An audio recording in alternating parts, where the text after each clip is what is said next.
Yep, ready, set, lights, camera, action, C++, object-oriented programming with C++. That's what you guys are all here for, right? Good. Show of hands, how many people have used C before? 1, 2, 3. You? No C background at all. How about Java? Oh, good, good. How about you in the back? Java, but no C? Oh, good. Well, knowing Java will help you, 100%. I mean, in fact, Java and C are very similar. How about you? Both? Oh, both. Wow. You're going to be bored listening to me. So knowing a little bit about Java will help you with C++ and vice versa, actually. The languages are so similar, it's ridiculous. But this particular course is going to focus on the object-oriented design components. How many people were in my object-oriented design in Java class last term? Show your hands. Okay, no. Okay, so similar except for in that class, Java as a programming language was primarily object-oriented 100%. Everything about it was starting with a class. And it's a little easier language to learn in terms of the format of the programming source code writing. So I focused primarily on the object-oriented characteristics. We looked at encapsulation, we looked at abstraction, data abstraction, we looked at inheritance. We looked at interfaces, all sorts of different concepts associated with the object orientation. This class will be very similar, except there's more focus on the C++ programming and the programming syntax and language skills versus the object orientation. Because C++, although it is an object-oriented programming language, it's not quite as pure object-oriented wise as Java, and some of the syntax is more tricky. So I'm going to do both, but you're going to hear me talk a lot more about the syntax of the language. So this is a great Learn C language, Learn C, C++. And C and C++ are different. C, it is not object-oriented. C++ is object-oriented. Outside of the libraries, the programming itself is very similar, but we're going to be creating classes in C++, which you can't really create a class in C. But I'm going to start you from bare bones C, and we're going to go up. And the beginning of the course is kind of intense, which is why I'm going to make today a bit easier for you. Because I'm going to talk about what I'm going to cover in the course. I'm going to go over the syllabus. And then next week we're going to start what I call C++ boot camp. Pretty intense, because learning how to program is pretty intense. But what I'd like to do between now and next week, and I'll go over this after I go over the syllabus, is install a C++ compiler on your computer and get your system all ready. So that next week you can actually, if you want to bring your computer, it's not a bad idea. I see a couple of you brought your computers already. Not a bad idea, because you can try stuff out. And if you have a compiler installed, and I'll go through what you need for the course in terms of the compiler. But sometimes the matter of just setting your computer up can be a little bit more challenging, especially if you're working on a Mac versus a Windows system. And I'll show you a couple of different options that you can use for this course. You don't need to buy any software. I'd rather start you fresh and have an entire class session to get through about half that boot camp lecture. It's really a 2-week kind of sitting. And I don't want to start the beginning of it and leave you stranded, because it puts the pieces together. And what I'm going to do is compare it to Java, because a lot of you know Java already. And then that way you're sort of learning 2 languages in one. Because if you don't know Java, you get a feel for Java and vice versa. So we're now compare the two. So I'm not going to call this C++ for Java programmers, but it naturally just flows that way. So long story short is C++ for Java programmers. So knowing Java will help you, I would say. Okay. So let me talk about the syllabus. Unfortunately, do I have anyone here who has not listened to me at any class? You look completely brand new. Have you taken a class with me yet? Yeah. Oh, you were here for Oracle? Yes. No, that was last term. Okay, good. You're a returning student. All right. So, you all familiar with the bhacker.com website? No. Yeah? Now, why are you shaking your head? No. You had a hand up. No. You're going to say, I can skip all that stuff? Is that what you're going to tell me? All right, let me just briefly. I'll reduce it down, because as soon as I finish, someone brand new is going to walk in here, and they're going to go, I don't understand. Where do I get the materials from? And this is what makes the first lecture always boring to me. It's just to me because I have to repeat it, but to you if you have to listen to it 5 times or 4 times. So we know the drill. Behacker.com, we're good with that? Ah, very good. Summer. Actually, for those of you who sat through my earlier lecture, I can point it out. I already put the lecture up there. The video's already up there. Just make sure it's, in fact, this is for me. I'm going to see if it actually made it up there. There it is, live recording of lecture number 1 from 5:25. That was quick. Because I just did it like during my break, I just uploaded it. That's why I like YouTube, it's so quick. But you see these lectures, we're going to have the same thing for this class as well. This is in the Software Engineering 1 course. I might have to, is that clear enough, or should I make it into 2, like 1 for the weekend, 1 for the weekday? Is that? It says weekend lecture 1, 2, 3. Yeah, guess I'll just leave it like that. I'll just leave it like that. Yeah, you guys can figure out. You guys are graduate students. You can figure this stuff out. Although sometimes I wonder. So, our class is, lo and behold, the last one on the list. It will start at 2 o'clock, which is the time it started today. We're not changing any of the class times or anything. So, whether it will go till 4:45 is an unknown to me. Sometimes we might actually go till 4. Depends. You are my last class of the day, which does make it a little easier for you, timing-wise, because you know I'm not going to be full of energy at the time. But it is right after lunch, so who knows. And I've had some sugar today, so I'm good to go. So object-oriented programming with C++, we have the course syllabus that I'm going to go over today, as well as we have assignments. And we have 5 assignments for this course, a little bit different than Software Engineering 1. These are hands-on programming assignments. The first one is extremely easy. And I'll preview the first assignment next week, actually. You know what? Actually, I'll preview it today. Preview it here. I'm just going to save the file. Demos how to save files. It's saved to my desktop right now. And then we have lectures 1 through 14. We have final exam review. And then we have this examples directory. It's a little different from some of the other courses because I have class examples. And in the class examples, there will be a bunch of project files. And something to note, I'm using what's called Dev C++, and I'll show you that. So the project files and everything is going to be using Dev, and I'll show you that as well today. And so all of the examples, which is a little different from some of my other classes, will be up here as well. And I might supplement to this, and when I do, I'll tell you, oh, I added a new example, or I added another example. And different than the way I run some of my other classes, I'm open to suggestions as well. If someone says, well, I kind of like want to see how to do file I/O or something, you know, I can, oh, okay, well, file I/O doing what? And I can put an example up there for you, or send you to a URL to an example that may actually exist already on the internet. So I am open to suggestions. So let's close this for right now. I want to get through the syllabus. So this class teaches object-oriented programming using C++. Prior exposure to C is helpful, but it's not required. So I'm going to cover, that's what my C++ boot camp is all about. I call it boot camp because it's everything you ever wanted to know about C, but it's really fast. I wouldn't treat this course as an introduction to programming, which is great because you guys have had Java programming, you've already got your introduction to programming. What I mean by that is if you're a business major, health sciences, information systems, I don't know, something other than computer science or software engineering, you've never taken a programming course before, this is not a good programming course for you to take. Because I'm not going to teach you about, this is a variable. This is an array. Yeah. This is a data structure, you know. No, we're not going to go that low. We're going to start in with a syntax, which is very similar to Java, which is how I present it. So the basics boot camp is going to be the first 2 weeks. And the first 2 weeks is going to go through everything from C to C++. And it stops at the class. And then I slow down and I start teaching you how to do classes and stuff like that. And then we start inheriting classes from classes and using multiple classes.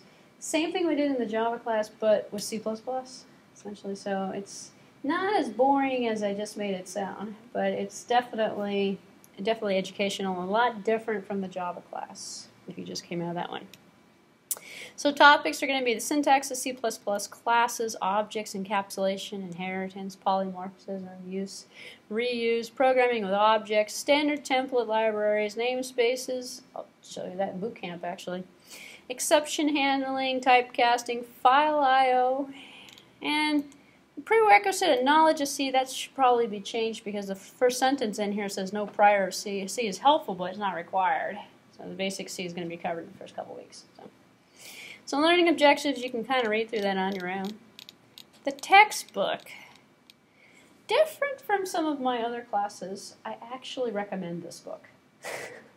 It's hard, and I wouldn't go as far as calling it required, but it is, according to my syllabus, required. You don't need it for the programming assignments. However, and if I can dig it up, I got to go find it this weekend. I've got a couple of copies of the book, and I believe the library here does not have it yet. However, the book's been out in print for years. In fact, it's 2004 edition according to this. There's a 5th edition out. I'm using the older edition. Some of the assignments have actually been pulled from the book, but they've been repeated. So I've actually retyped the code. You don't have to actually go to the page number, although the page numbers will be listed. They'll be out of the 4th edition. You probably could get this book for maybe $10 or something on Amazon, used books. If this is your first C++ course, the first course you've ever had in C, get the book. I've never been more serious about that. Get the book. Otherwise, you might be lost completely. We're going to actually focus on chapters 11 through 18. Chapters 1 through 10 would be chapters taught in an introduction to computer science, introduction to programming. So if you totally changed majors, you took the Java course, now you know Java, but you want to get a better foundation of programming language concepts in general, the first part of this book is excellent for that. In fact, I haven't taught it, I've never taught it here because it's really an undergraduate level course. Introduction to computer science, programming.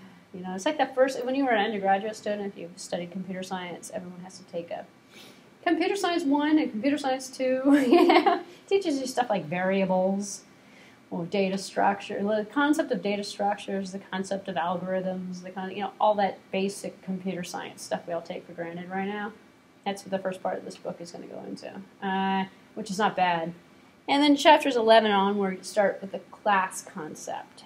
We're also going to revisit in a lot of detail the structure concept, because structures are something that a lot of C++, normally C, programmers are afraid to use. We're also going to touch upon pointers. So if you've had a C class and you hated your pointers, you'll probably learn them in this class. Because pointers aren't, why are you going to use C if you think about it? Which brings up an interesting topic. Why did you select this class? If you know Java, you can write small, intermediate code. Everything gets compiled to a class file. You can run it on the internet. You can run it. It's cross-platform compatible. Lots of advantages to Java. If I were to take and rank these guys on generations, I would almost say Java is a 3.5, almost a 4th. And people would, don't throw rocks at me as I leave to the parking lot today, but a lot of people in the industry would totally disagree with me and say, no, C++ and Java are on the same level. And when I say hierarchy, I mean level of easiness to use. For example, languages like Visual Basic would be 4th generation in my opinion. Some people would call them 3rd. Assembly language would be 1st generation. Machine code would be 1st generation. Well, actually, would be underneath, which means it's harder to program in the language, but it's closer to the hardware. So you get, the lower the level of the language, the harder it is for the programmer. However, the more powerful it is. More powerful because you have a closer interface, less abstraction, fewer layers of garbage between you and the operating system and you and the actual hardware. Classic example, you can't write a driver in Java, but you can write a driver in C, no problemo. You can't mix easily assembly code with Java, but you can do it with C. And C++ is just an extension, it's the object-oriented extension on C. So C is a programming language, much more powerful. I would call that third generation. I'd call Java 3.5.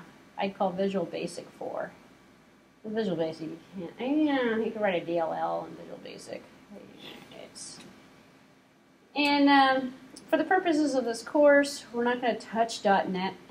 If you're a .NET fan and you've always wanted to learn it, wrong course. This is object-oriented programming in C++. You would have to take a brand new course and call it .NET Development. It's a totally different animal, totally different style of work, totally different development. And I believe we do have a .NET course here. Not being offered this term, but it has been offered before and will be offered again. I have actually never taught it here. I'm not a fan of .NET. I have not taught it here because I don't like it. I'd rather teach Java, actually. And you'll find in the industry, people will be Java fans and you'll be .NET fans, and there's a big line that's drawn between the two groups, and they stand very far away from each other in public. They don't even talk to each other. They don't like it. Well, it's just two different breeds of thinking. I'm not a Microsoft fan, which is part of the problem right there, which is why I don't like Visual Studio. I loved Visual Studio before it became Visual Studio.net.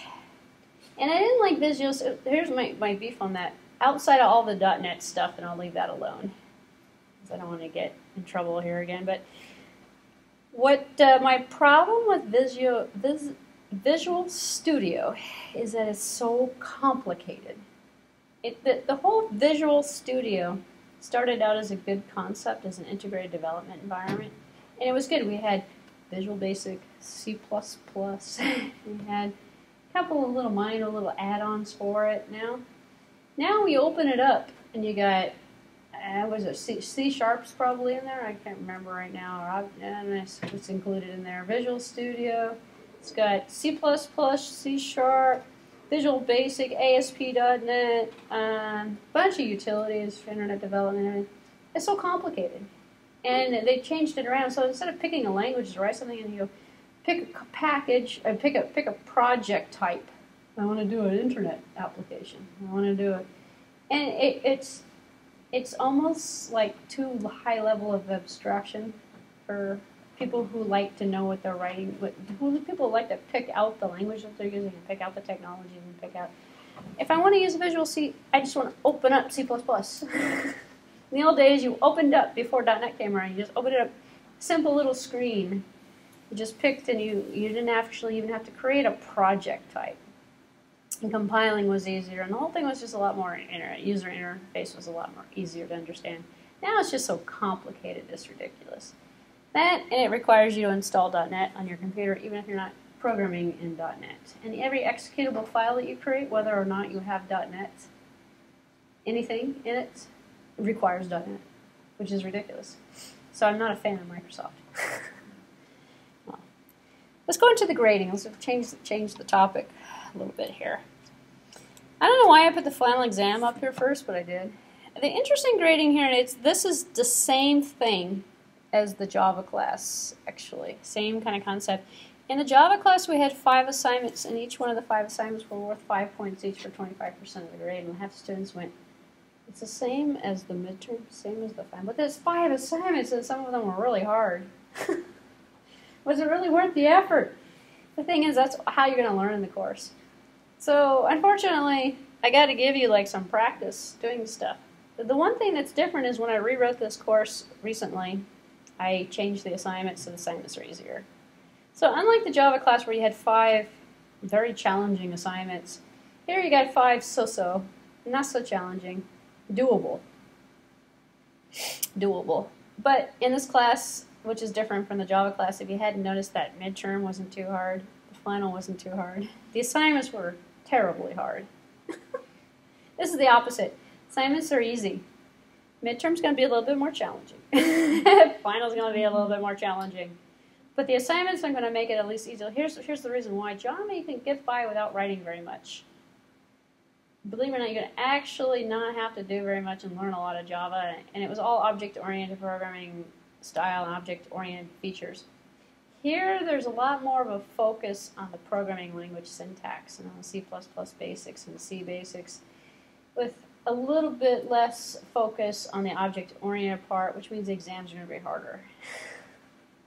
I'm never going to have you write source code for the exams, but the language is a bit harder to learn. Not to scare anyone, it's just there's not as many consistent rules that apply. Java is very, what do they call it? Everything works the same way. C++, not quite the same. We have side effects that occur. We have issues, you know, like, for example, we have inconsistencies in how things are treated.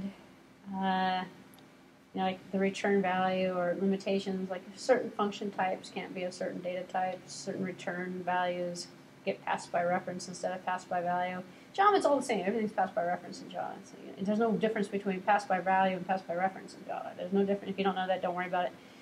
There's no difference with inheritance and all that stuff. Everything's pretty standard and basic and easy in Java. So Java is kind of like a rewritten C++, rewritten to make it a better language. Because if you think about the generation of the historical development, Java came later. C++. They built object orientation into a non-object oriented language, and they kept all of the existing non-object oriented features.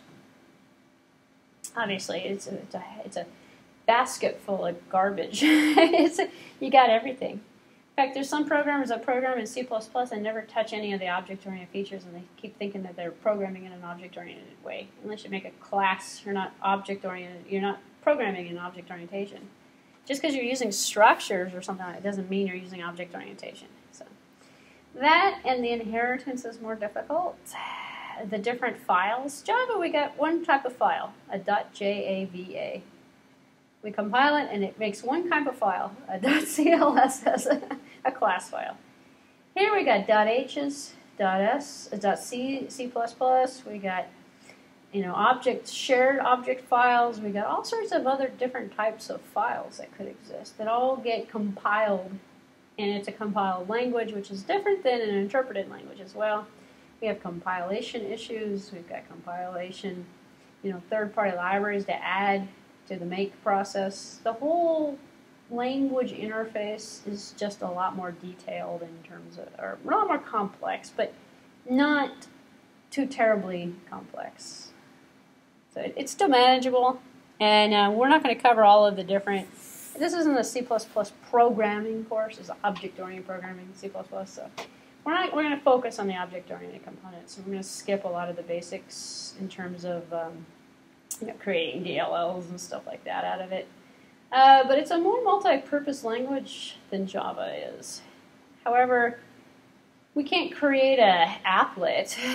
We can't do any internet development. We need like ASP or something like that for that. We can't. So we're kind of limited in terms of the types of applications that we can build, and everything has to be run on Windows, which isn't a problem for you guys because you guys all have Windows. I usually find the minority has the Macs for some reason.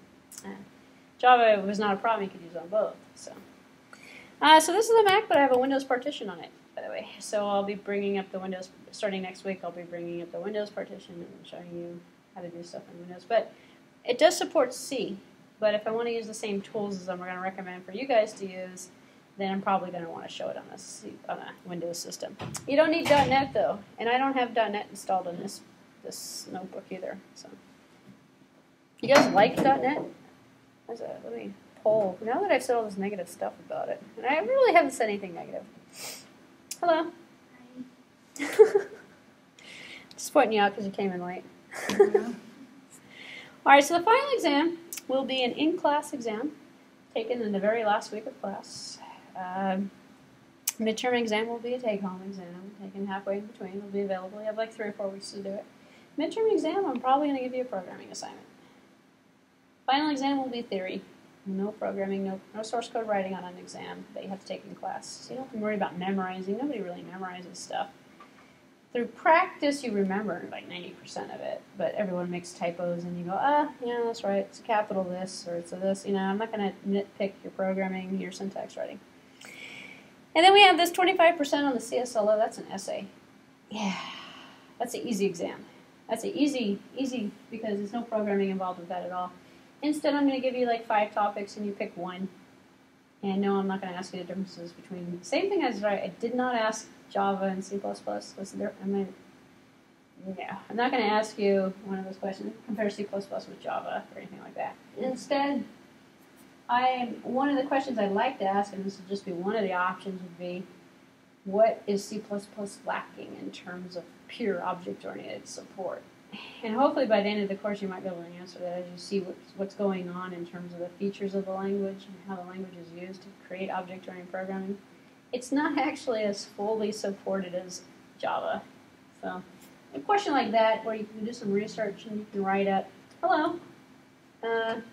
you can write up a little essay, and then your grade on the essay is based upon your completeness, and it's a writing exercise, so it gives you practice with the English language and figuring out how to essentially format, stuff like that. And then 25% of the grade is on the homework assignments, where they'll be worth 5 points each. And as I mentioned before, for some of you who came in, those are not as bad as the Java programming assignments. They're a little bit easier. Final exam, we already talked about that. Academic dishonesty, grading formula. A is the highest grade you can get, 4.0. This is the interesting part. And here's where the reading actually comes into play. As I mentioned before, this is the one class I actually recommend getting the book for. And in here I've got the reading assignments and the topic list. So if you're trying to figure out, and then actually if you've noticed that this is pretty short, actually. It's actually in 15 different sections, but it's only 1, 2, 3, 4, about 5 chapters or so. Not that much reading. It's only the second half of that book, but the schedule is actually pretty short. And here we have week 1 and 2. Probably going to be 1, 2, and 3 is what I'm thinking of here, because registration is still going on, and the C++ boot camp in the beginning is probably the most important part of the entire course. So I kind of want to, that's why I'm delaying to start it until next week, actually. But approximately during the week 1, 2, 3, we're going to review C++ basics, also covers C. So everything from Hello World up. So if you've never compiled anything, you've never done anything in C, don't worry about it. We're going to learn it here. And I'll demo it with the Bloodshed compiler that I'm going to show you next. And then weeks 3, 4, 5, 6, 7, 8, as we go through, I'm going to actually start out with some C concepts. We're going to look at arrays, believe it or not, multiple dimensional arrays. We're going to also look at the structure type. And what I'm going to do also is look at pointers down here and some of the lists in terms of some of the things that you may or may not have had in the Java course. So in the Java class that you took, well, we didn't really do linked lists because we don't have pointers. In fact, what I showed you in the Java class was a lot easier because there's a library you actually use. There's a package you can import in, and you have all of it done for you. And then a couple of times throughout that course I said, look, you don't have to do this manually. It's already here for you. You just make a new instance of this class here, and it's a list. Well, in C++, we're going to do it manually. So that's how I say I'm going to teach you everything I didn't show you in Java, I'm going to show you in C++. One of the major differences is those pointers. And it's not a bad idea to be familiar with pointers, only because you can use them in a lot of different ways. And from a low level, going back to what I said about the generations of the languages, one of the benefits of a third generation, something a little bit lower to the hardware, is you can actually read and write directly to the memory. You can't do it. You don't have that control, so you have more control over the memory management, more control over the processes, threads, and stuff like that.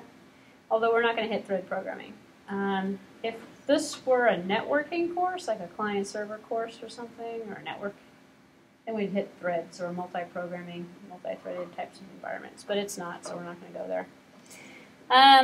But I'm gonna talk about structure types. I'm going to talk about data abstraction and classes. You compare the structure with the class. The structure does not exist in Java. A class does. Everything's a class in Java. But we have two choices. So I'll go through the, why would you want to use a structure? Why would you want to use a class? And then we hit classes. We look at as well take a little break to look at multi-dimensional arrays and arrays as lists, linked lists, things of that nature that actually kind of use pointers. And then we start looking at things like reference types, call by reference, call by value, link in terms of linked list structure. There's a lot of here on it. This is linked list structures on there, and most of it's our pointer stuff. So we'll be looking at linked lists, but we'll talk about pointers at the same time. And then we get into inheritance, not on the list, but I need to add it actually.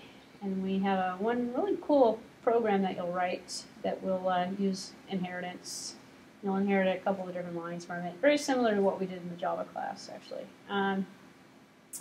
Outside of that, the last topic that we'll look at after we hit a little bit of object orientation, and at that point you'll go, oh, if you had the Java class, that starts going to be boring, because it's the same concepts.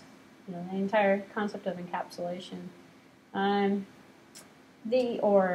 Reuse, abstraction, stuff like that is pretty much the same. One of the things you will get a little bit more on in this class for the object orientation part of it is going to be polymorphism, because that you can make a polymorphic class a lot easier in C++, and you can use a lot of, it's interesting, and you'll see it when we get there, some of the differences you have in terms of implementing the object-oriented features with the language. You have a lot more control over it in C++, but it doesn't support everything the same way it does in Java. So in Java, we got built in, we can extend something, we can implement something. C++ is not quite similar, but a lot of the functionality is not built into the language design. So, I mean, imagine if you took C++ and rewrote it to make it truly object-oriented, you get Java. And the cool thing is that because the language is not really truly that original, most of the language syntax is the same. You declare variables the same way, all use the semicolons at the end of lines, you know. Arrays are practically identical, the loops are the same, the for loop, the while, the do. All the basic language syntax is identical, which makes it really easy to pick up, you know, either Java or C++ one right after the other. So, if you're worried about not knowing C, don't worry about it, especially if you know a little bit about Java. So. Questions about the schedule? Nope. I never get any questions. That means I've either done a very thorough job with the syllabus, or you guys are just too shy. But I don't think this is a shy group, because you guys have asked questions, so let's see. And we all know where to find it, because all the people that just walked in a few minutes ago are repeat customers, so they already know everything. So. Let's take a look, for example, at programming assignment number 1 to relieve some of your tension. Because a lot of people go, well, I guess you can look at these on your own. But some people want a preview to see, well, how bad are these assignments? You know, what is she talking about? This is assignment number 1. And here's an example. This is the reason why I want to show it to you. I mentioned before the book is highly recommended, but it's not exactly required because I've repeated stuff. So here it says, just in case you don't have the textbook or the current version of the textbook, here's a copy of the assignment. So I've repeated the assignment. So you don't have to have the book. Some teachers go, page number this, and the question number this is your assignment. And you don't have the book, so you can't find it. So just to let you know, you don't need it. You can actually get it from here. The task here is to basically do problem number 4 in chapter 8. Well, this problem number 4 is going to be a Julian date conversion. And this particular assignment is going to refresh your memory, hopefully, on C.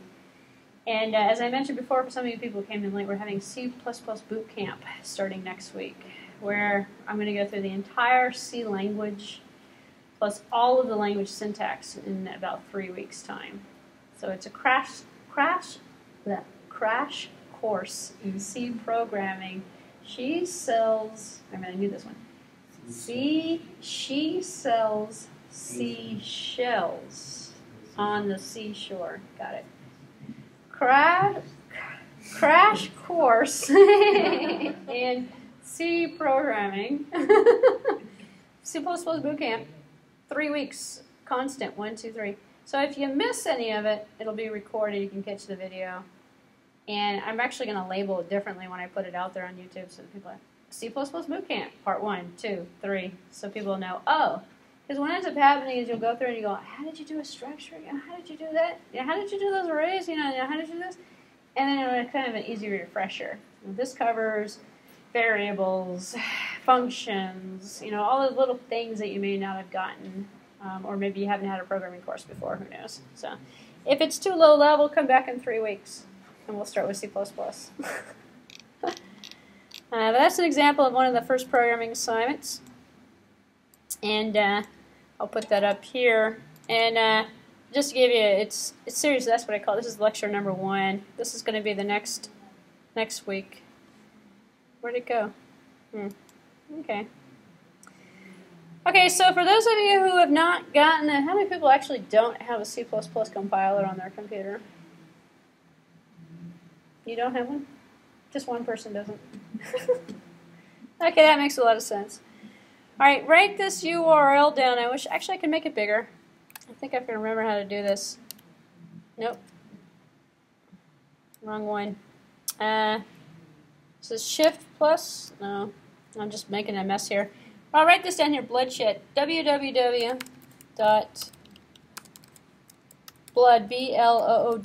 BLOODSHED, bloodshed.com. I know it sounds terrible. I don't know why they called it that way anyway. Bloodshed. Welcome to Bloodshed. That's not what you want to hear. Download C++. How's that? It's dev C++. Actually, let me go back.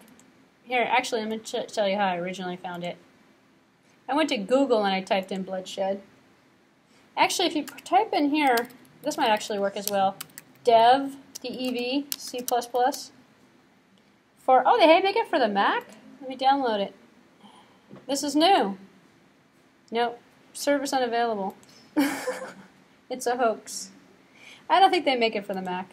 Seriously, I've never seen it. So, but I'm going to check it right now because I'm going into the site. Now, we want to get it from the website. We don't want to get it from one of these spoof sites. Let me go back where I was before. www.bloodshed.net/dev-c++.html. All right, why do you want this? Because it's free, and it'll bring back memories of the C++ of Visual Studio before the .NET.